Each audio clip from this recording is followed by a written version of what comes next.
name is Thea Hazel, and the name of my presentation is Influencing Youth Financial Behavior. I know that that's a terribly boring title. So plainly, I'm going to talk about money and kids. So first, to start with, I want to know who's interested in money around the room here. Just, okay, that's good. So I chose a popular subject. Whom of you have kids in the age of 12 to 25? So you'd better pay attention. The reason that I'm going to give this talk is a small story related a bit to the balanced scorecard Martin was talking about. Once upon a time, in 2009, one of the banks in the Netherlands decided that they needed to do something about corporate social responsibility. And given the fact that a lot of young people in the Netherlands have issues with dealing with money, they decided that that would be the right subject for them. So what they did is they started recruiting someone who could set up an agency for them, and I happened to be one of the people applying for the job. One of the questions I got is, do you have children? And it freaked me out because I don't. And I thought, oh gosh, this is going to be the one point where they're going to say, oh, you're not that fit for the job. So I said to them, no, I don't. And I think that's a good thing because I don't pretend to know anything about kids. Because I'm not going to use my kid as an example of the 2.5 million young people between the age of 12 and 25 in the Netherlands. So fortunately, they gave me the job, and that's why I'm here. So given the fact that I didn't know anything, I thought let's start with some research, and that's what we did. And maybe for those of you who have kids, you might recognize some of these characters I'm going to talk about. The first group that was recognized in research are the trendsetters. And those are young people that want to be popular, are very status-oriented, and as a result want to have trendy clothing and spend a lot of money on that. They're very impulsive. The second group are the organizers. Those are the opposite of them.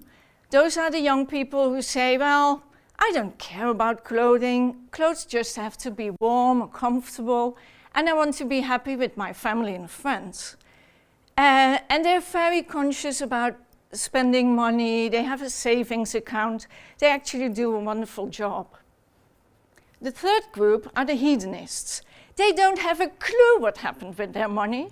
They just spend it and say, well, I don't know. I know I went with my friends to a cafe and went with a train to see a movie. Oh God, I got a Starbucks coffee on the way. But that isn't expensive, is it? So I don't know what's going on with my money. And then the fourth group are the future planners.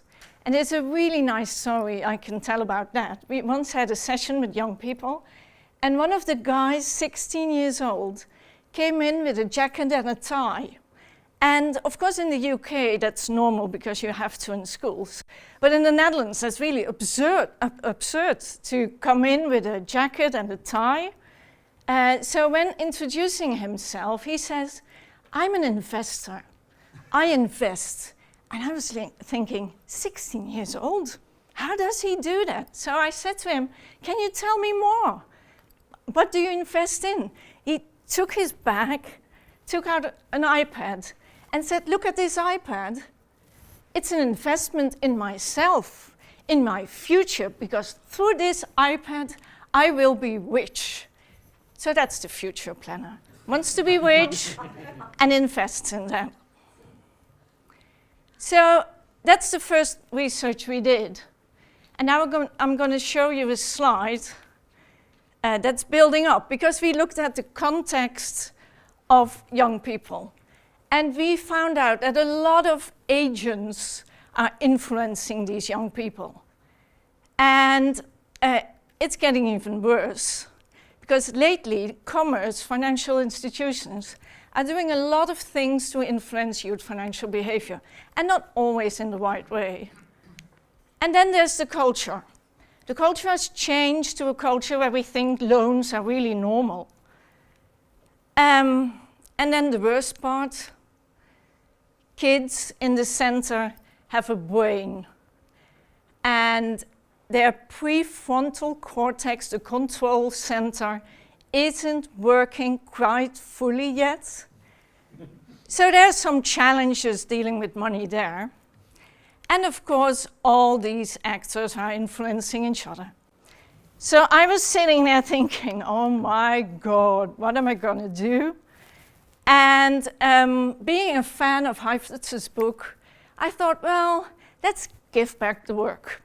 So that's actually what we do, and we call it co-creation. In these co-creation sessions that we do with young people, and we do about 300, we meet about 300 young people a year. So up to now, we met 1,200 young people. In sessions, first starting a dialogue about what's going on in your life, what role has money for you, and what are the issues you run into if you're dealing with money.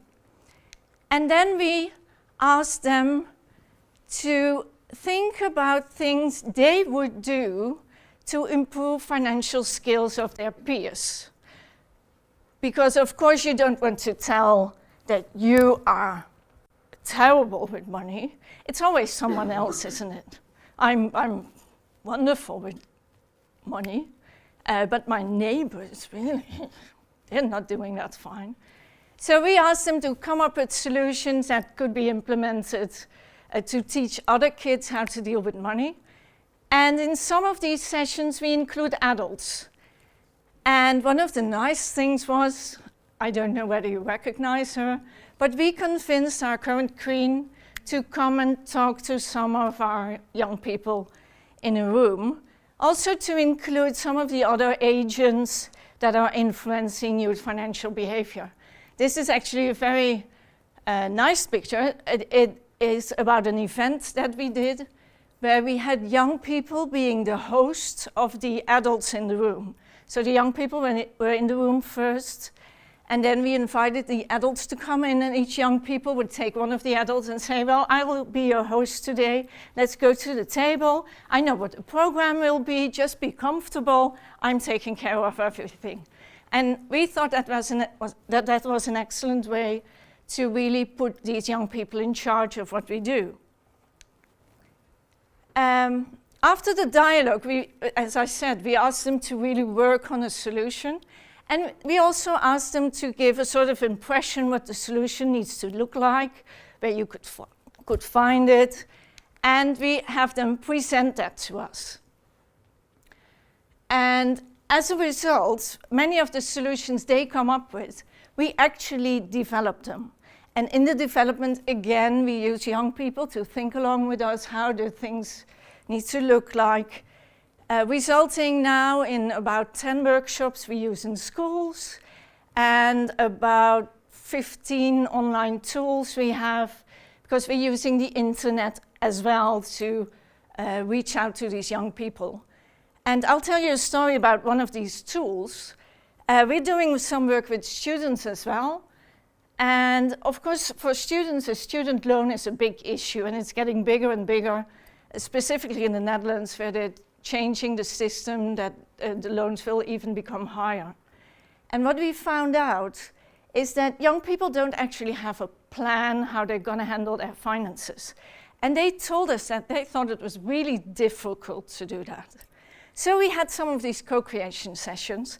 And in addition, we invited some student organizations to work with us on finding a tool to help young people. And in one of these sessions, one of the guys in the group said, well, you know, Thea, the thing is, we're students. We're initially lazy. We don't want to think about anything, and certainly not about managing our finances. So I said, well, that's interesting. So how could we tempt you into doing something with it? And he said, oh, I'm going to give it some thought. So they all went home and we met again a month later. And then one of the other guys said, I have this amazing plan. If we would do something that would only cost 2 minutes. So, for example, you would see what an average student would pay and receive money-wise and what the loan would be. And maybe that would tempt us to say, oh gosh, that's not going to be my situation. That'll be terrible. I have to do something, come up with a plan. And then you could sort of get us into doing, using a planning tool. So that's actually what we did. We built the tool. The tool reached 100,000 students in 2 years, and 25% of them used the tool as well to build their own financial plan. So it proves that it's really helpful to have students themselves, youngsters themselves, think about solutions to deal with money. And it isn't only successful for this student plan, it's been successful in a total. Because online we were able to reach almost 300,000 young people in 1 year. Almost 1/3 of them actually go and do something online. And of those 1/3, half of them really interact, use a tool, do a test. And one of the tests is actually the money type test. Which one of the 4 are you? Which has been filled out in 4 years by 200,000 young people.